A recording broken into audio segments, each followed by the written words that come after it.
Okay, so let's say that I have a box of cereal. And I'm going to look at this box of cereal and I'm going to see, hey, this box of cereal, I have an 80-ounce box. So it's a kind of large box of cereal, and I'm, just buying it at the store. And I want to be a health-conscious mom, so I'm looking at how much sugar is in it. And I'm like, whoa, this cereal has 30% sugar. And my kid's like, oh, please, Mom, please. So I buy it like a chump. So now I've got this cereal. It's 30% sugar, and I'm thinking to myself, well, how much sugar am I feeding my kids? How much sugar is actually in this box of cereal?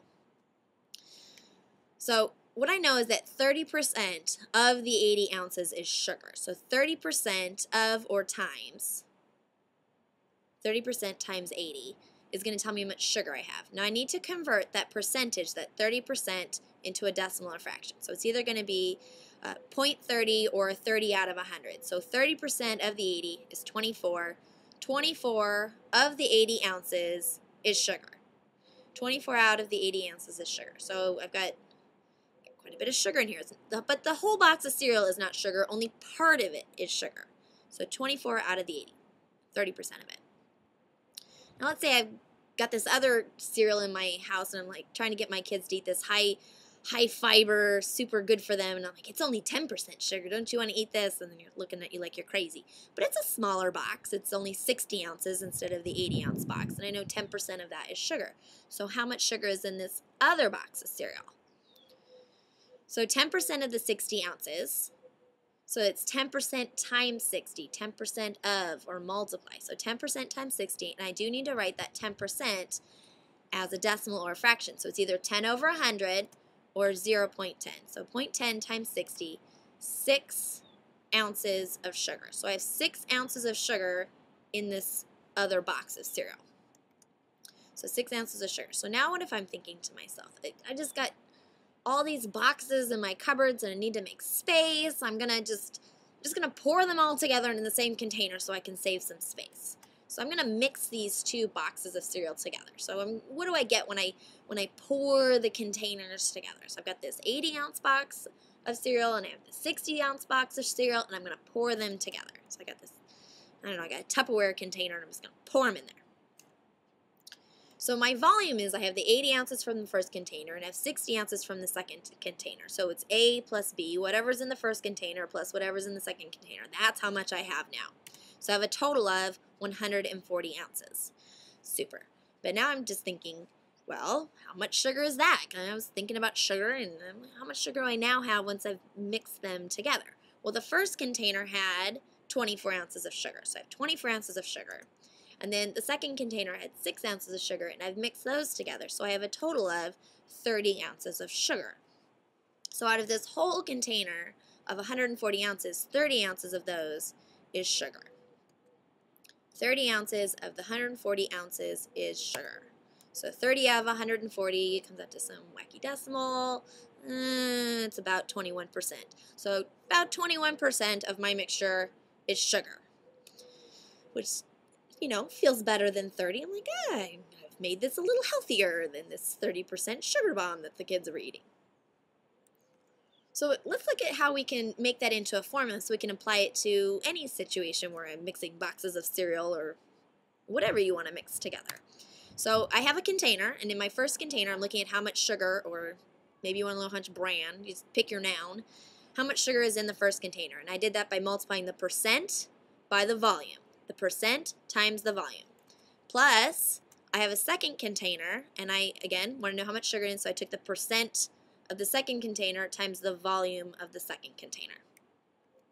And all together, I get a total mix of sugar. So once I've put it together, I'm going to find out how much sugar I have in total. And that's what it's going to tell me. So when I looked at that, first thing I did, as I said, 30% times 80. That's my first container. That's how much sugar I have in the first container. Plus, how much sugar do I have in the second container? 10% times 60.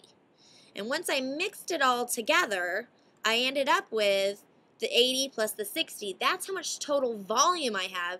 And the 21%, I had to figure that part out. So I ended up having 21% of this 80 plus 60 of this total mixture.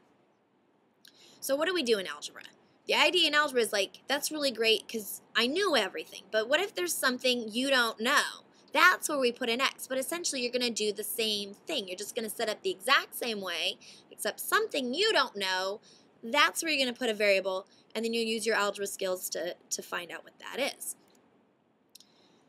So let's say I don't know how much is in the first container. So instead of having 80 ounces, I'm like, I have no idea.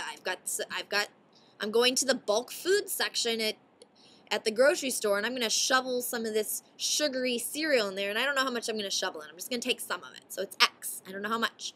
So I have however much that is. I'm going to put some, and I'm going to add it to this 60 ounces that I do know. So I have a box of cereal, and I'm going to shovel it in together, and I'm going to end up with X plus 60. So you see this is the same equation. I now just have replaced the 80 that I knew with the X because I don't know anymore. So 30X plus 0.10 or 10 over 100 times 60 is equal to 21 over 100 or 0.21 times X plus 60, this mixture that I have added together. So that's going to be that, and that's what I would solve. I would solve for X.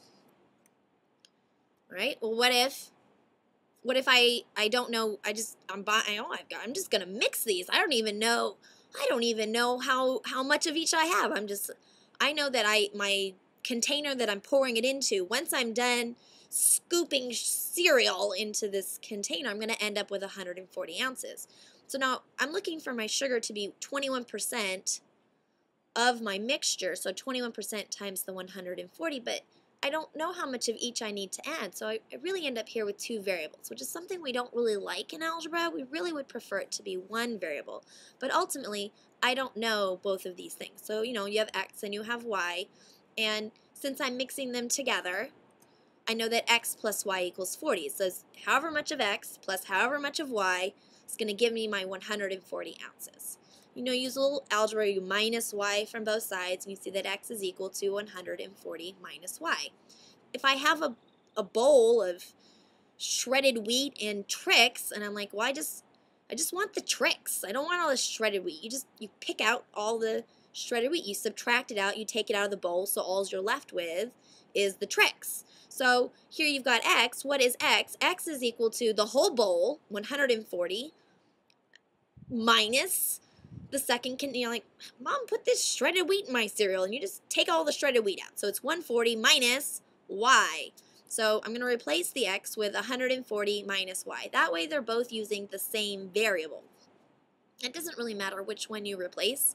Just make sure you're aware that now that I said Y is this healthier cereal. That's how much of the healthy cereal you're going to add. So if you wanted to know how much of the sugary cereal, you're going to have to subtract that from the 140 once you figure it all out. So, but all the equations are going to be the same. It's going to be percent times the volume plus the percent times the volume equals the total percent times the total volume. So in one way, either you're going to add up and get the total volume be like X plus 60. You had two things that you didn't know, or one thing you knew and one thing you didn't know, and you add it up and put that in the total volume spot. Or you know the total volume, so you're going backwards, like, well, I know the volume, so let's go back and think of what I had to begin with. Well, if you're going back, you're going to subtract. So I'm either adding or I'm subtracting, but just finding where they go. And that's going to be the same formula for all of the mixture problems.